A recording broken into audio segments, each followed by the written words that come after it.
Hoi, ik ben Roos Zwetsloot. Ik ben skateboardster en ik zit bij Team Incentro.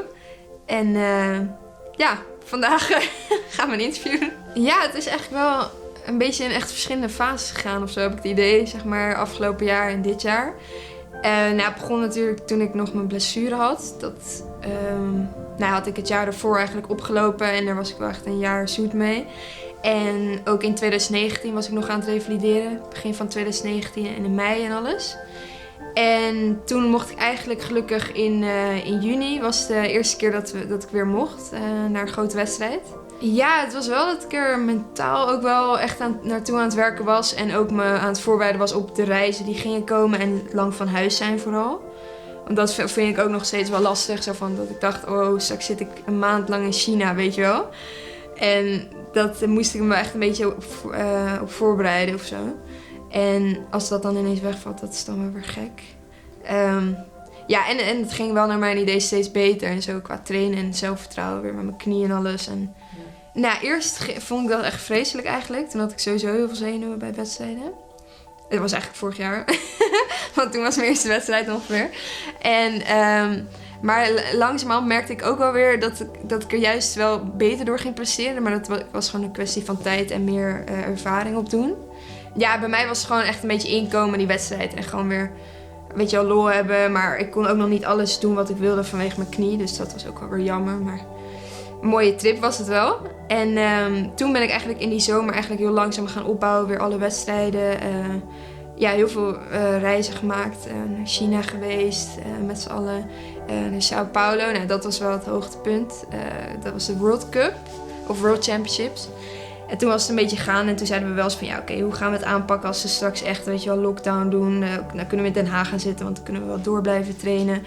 Dat was eigenlijk een beetje onze plan B. Zo van, dan gaan we daar met z'n allen, in de quarantaine.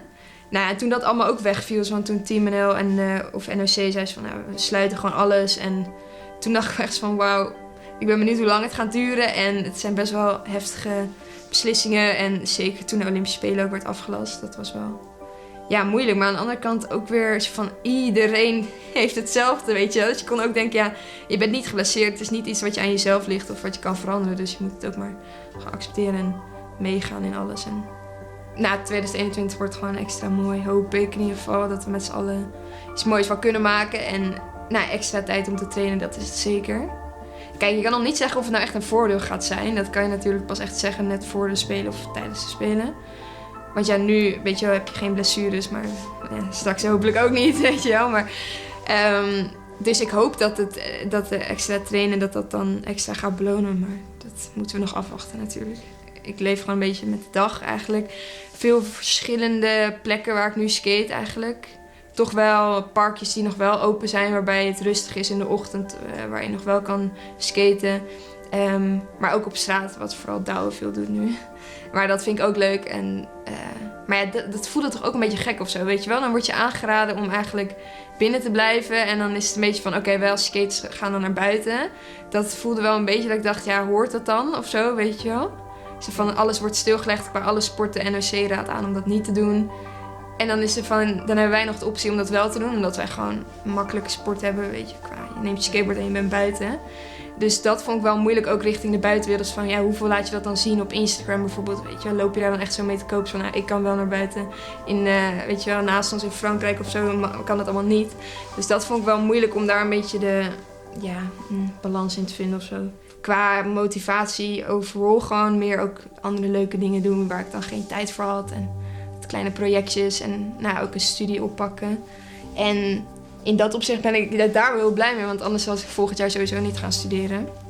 Ja. En ik vind dat wel echt leuk toch om een beetje mijn hersenen te gebruiken, zeg maar.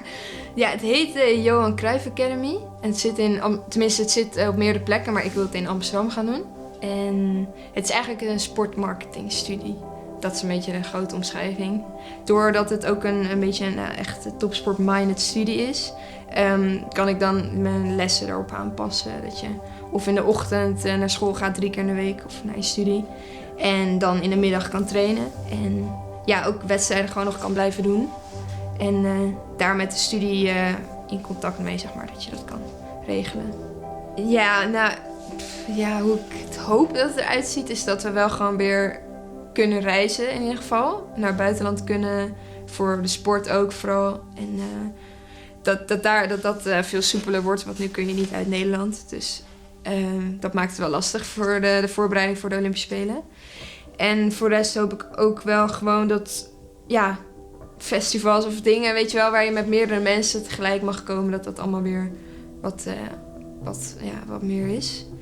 En ja, ik heb het idee dat de 1,5 meter samenleving, dat er wel echt in zit voor een langere tijd.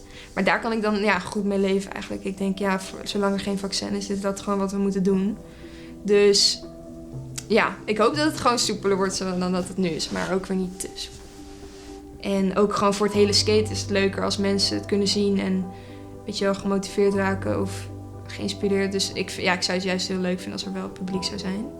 Alle kinderen zijn aan het skateboarden op straat en ja, dat merk ik. En op social media ook wel meer, maar dat is gewoon heel social media, wat gewoon meer mensen zitten nu op social media. Dat het skaten wel echt goed onder de aandacht is. Ik weet niet, ik denk dat het op zich wel positief is dat. En dus dat is leuk om te merken, vind ik. Het is wel moeilijk natuurlijk nu, omdat iedereen naar het skatepark trekt. Vooral wat de jongere kinderen die eerst niet konden voetballen, dus dan maar allemaal naar het skatepark gingen. En dat maakt het dan voor ons wel lastig, want wij krijgen dan de opdracht om dat niet te doen. En dat wil je dan ook niet doen. Maar ja, je begint wel op een gegeven moment na te denken van hoe moet ik dan nu fit blijven, weet je wel in beweging blijven. En dan maakt het wel aantrekkelijk om juist naar het skatepark te gaan. Maar dat zit nu helemaal vol, dus het heeft een beetje een positieve kant en een negatieve kant. Gewoon echt goed blijven trainen, dus ik hoop dat dat goed samen gaat. Ik denk van wel. En dan 2021, let's go!